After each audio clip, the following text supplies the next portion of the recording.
Good evening, everyone. My name is Sylvia Owori. I am the Director of Operations at Operational Creation Office of the President.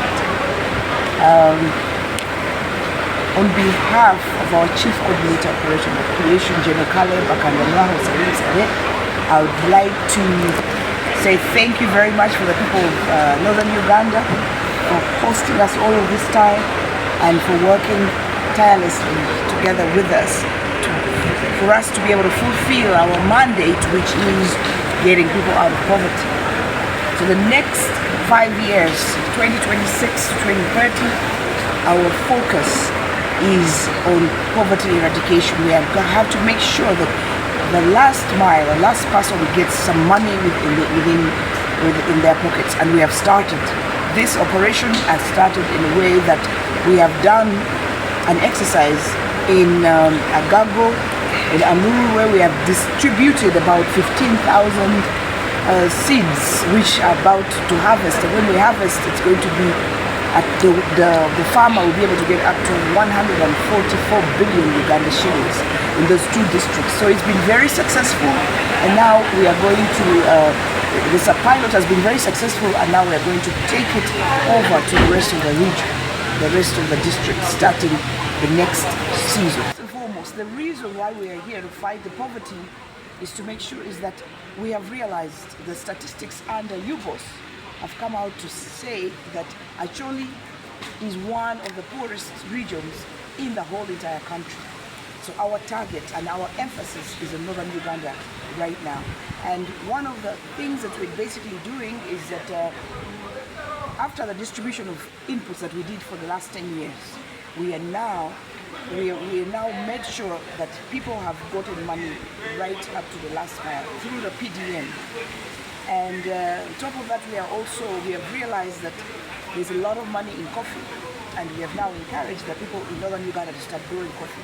This season that's just ended, we have distributed through the Ministry of Agriculture over 1 million seedlings. We have profiled the whole entire Walk region, West Nile, Acholi, Lango, Karamoja, and Teso. We have profiled them, and we have seen the demand of the coffee. And so the next season, that's starting this financial year, government has set aside 60 billion shillings for Northern Uganda just for coffee. So in the next 3 years, you're going to see a lot of coffee coming out of this region. And the target is actually about 1 million acres of coffee. We have to go and surpass Brazil in the next few years, mostly because there's a lot of arable land in Northern Uganda. So the sky is the limit when it comes to getting people out of poverty. We want to ensure that people get money. The people that are not receiving the 1 million under the PDM, they can be able to get money that's affordable under the SCF Agriculture Finance Facility, or at the moment we are busy working on a revolutionary financial instrument where people can now come easily and borrow money to support themselves and also go into farming. We are also looking at very large scale production of the farmland here in Acholi. We have opened 1,000 acres of land in a where now we wanted to start the mechanization. You cannot start production and make a difference without doing large scale production. So now we are going both the small scale but also the large scale production. So the next 5 years you're going to see a very big difference within this region, and not only in agriculture, all in health, in the social services, in the infrastructure, all of the 7 pillars of the Paris model we are championing and following it. The middlemen are always a big issue in any business. I have been in the farming also, and I realized that I could not go to the market because somebody is giving you a certain price and that is the price. But what we have done now, we are going to use the agro-processing facilities that are already there in the region, so that we can be able to off-take all the maize and all the maize that we have given, and the rice and the simsim and the sunflower. We're going to use the government infrastructures that are basically there so that we can off-take the maize from the farmers, store it in all these storage facilities, and then get markets. We want to be able to go, we want the farmer to be able to get good money for their seed, for their crop. Then we will encourage them also to do value, basically value addition. But like I said earlier, in the 2 districts alone, what the money they expect the farmer to get is more than 144 billion shillings. So that in itself, if you do the numbers, that's a lot of money that the farmer will get. Even if it's half of that, it's still a lot of money for the farmer, for that seedlings that we just tried out and gave to them.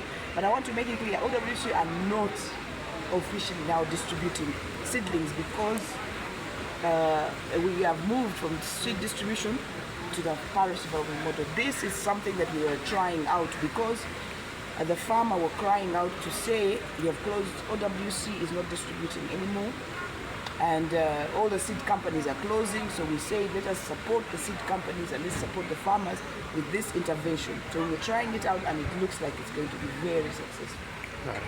We're working on making sure we have, as a creative, because my background is fashion and what, as a creative, I want to be able to leave a legacy, leave something in Northern Uganda. Like create, I'm now working with a lot of youth, a lot of women, so that I can train them in the skilling. I want to be able to share everything that I've had, that I know. I want to be able to share.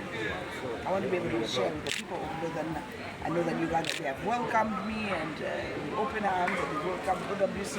Even my chief coordinator has been here for a while, and he has been married and he has children in Northern Uganda. So I'm very excited to be able to have been chosen to be able to be a part of the revolution that is just about to happen in this region. So it's very exciting to be able to make a difference in the lives of the people of Northern Uganda.